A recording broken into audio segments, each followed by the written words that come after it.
Então agora aqui eu vou esboçar curvas de tensão e deformação para dois tipos de polímeros aqui. E a gente vai discutir o efeito desse pescoço aí formado na amostra de polímero. Então,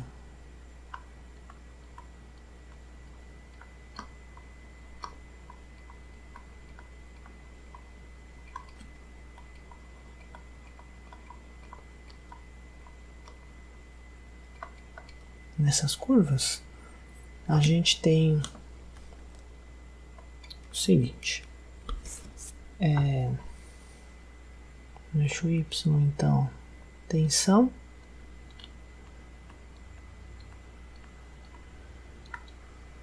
unidades de megapascal, em função da deformação, ou porcentagem de deformação.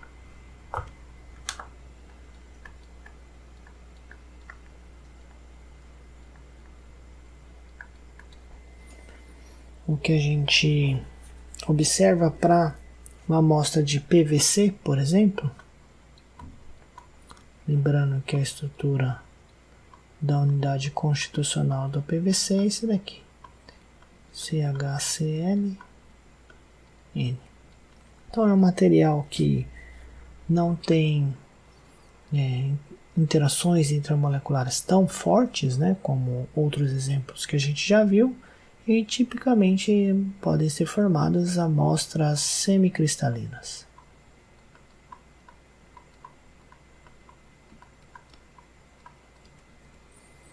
O outro exemplo que eu vou comparar aqui é um polímero que tem a sigla PCTFE, tá? A sua estrutura é essa. Em vez de hidrogênio é flúor.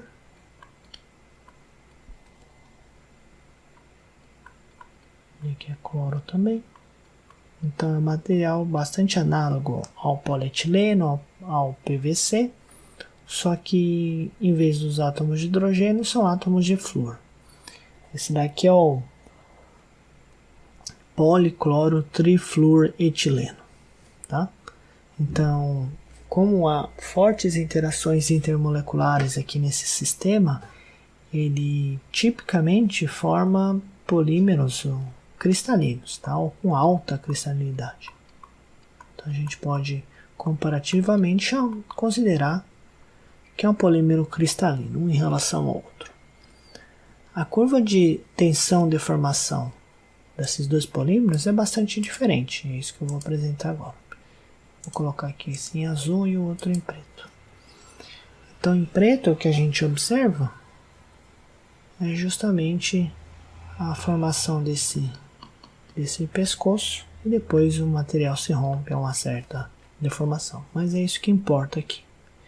Esse ponto de máximo aqui é o chamado necking, né, que é a formação de pescoço do termo em inglês, ou ponto de escoamento.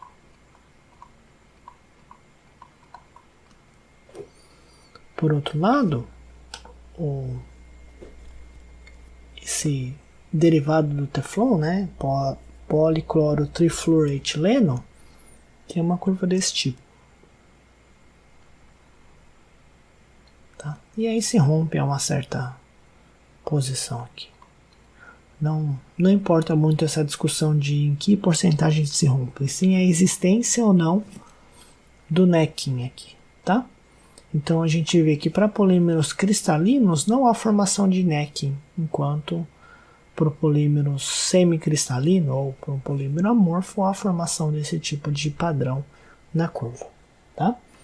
Então isso acontece basicamente porque quando o polímero começa a ser estirado, vão existir regiões que são heterogêneas entre si com relação à organização das macromoléculas. Então, num polímero semicristalino, o comportamento mecânico de uma região amorfa vai ser diferente de uma região cristalina. Então, a partir de um certo grau de deformação, as regiões amorfas vão começar a se comportar muito mais distinta, de forma muito mais distinta do que as regiões cristalinas. Então, a partir desse ponto, essas regiões amorfas vão perder a coerência ou as interações, as forças das interações entre as suas vizinhas, né, nas macromoléculas. Isso vai fazer com que o material tenha interações intermoleculares muito fracas e o material localmente atue ou se comporte como um líquido, embora não escoa.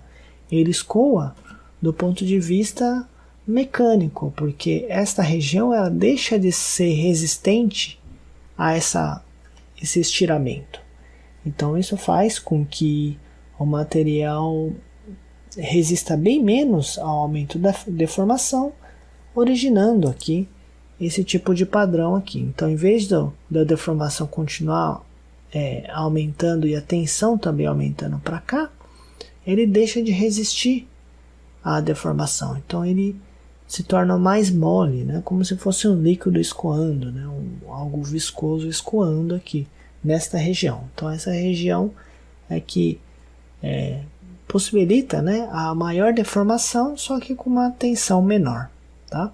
Então, devido à formação desse tipo de característica, né, ou de aspecto de pescoço nessas amostras semicristalinas ou amorfas. Então, basicamente, o que a gente tem nesse padrão aí é a cristalinidade ou não no ponto de escoamento. Tá?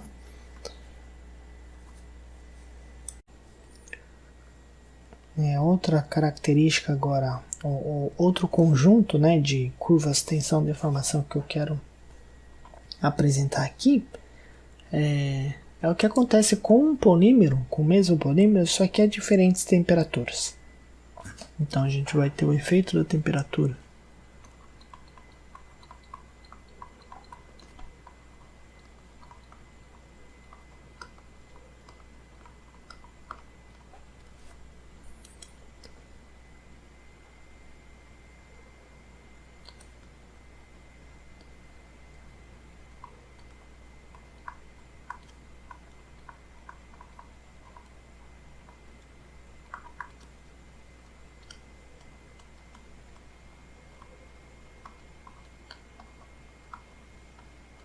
O polímero que eu vou discutir aqui é o acetato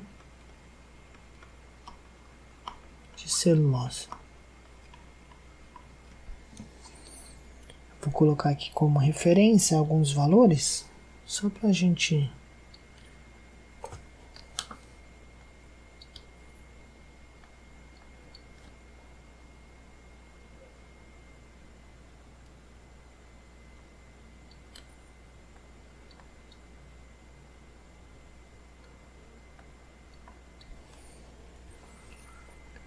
ter aqui. Então, o acetato de celulose a uma alta temperatura, por exemplo, a 80 graus Celsius, vai ter esse tipo de curva de tensão e deformação. E aí, após uma certa deformação, o material se rompe. Tá? A 25 graus Celsius, ou seja, uma temperatura um pouco menor do que a anterior, a curva de tensão e deformação tem essa cara.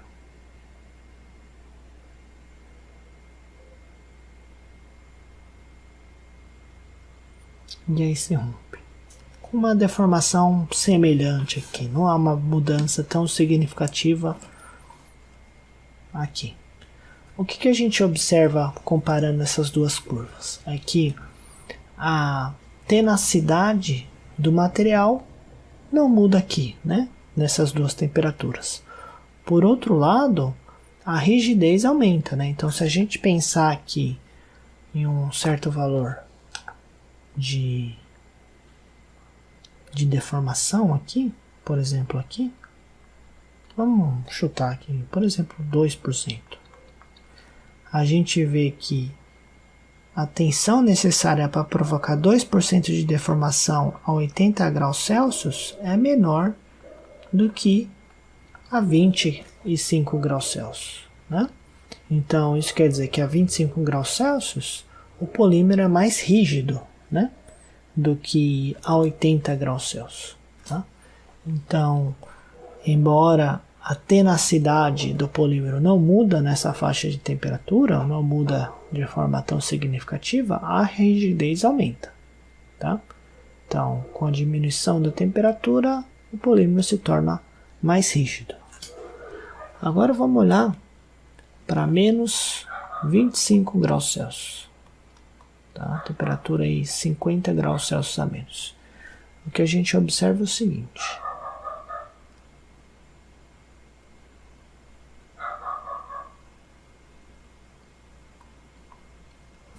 E aí o material se rompe aqui. O que a gente vê aqui é o seguinte. Primeiro, claramente a rigidez aumentou bastante, né? Então, para esse mesmos 2% de deformação, a tensão necessária é muito maior a menos 25 graus Celsius, ou seja, o material se torna ainda mais rígido. Por outro lado, a gente vê que o rompimento, ou a ruptura da amostra, acontece com uma deformação muito menor do que aqui a 25 e 80 graus Celsius, ou seja, o material se torna mais frágil, né? Menos tenaz. Ele se torna mais rígido e mais frágil. Então, isso indica, né, que embora o material aqui a 25 graus Celsius tenha uma rigidez maior, sua propriedade mecânica aqui, como a tenacidade, não é alterada. Por outro lado, a tenacidade e a rigidez mudam bastante a menos 25 graus Celsius. Né? A gente vê um pulo aqui bastante importante aqui, né?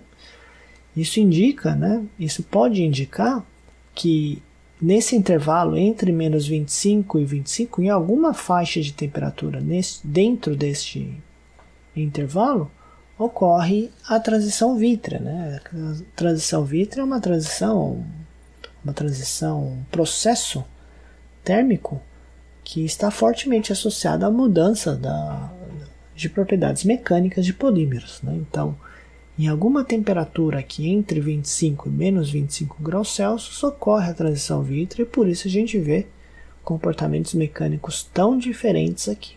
Tá? Então, se precisasse chutar em que faixa estaria a temperatura de transição vítrea, o chute talvez mais coerente seria em algum valor de temperatura entre menos 25 graus Celsius e 25 graus Celsius. Tá?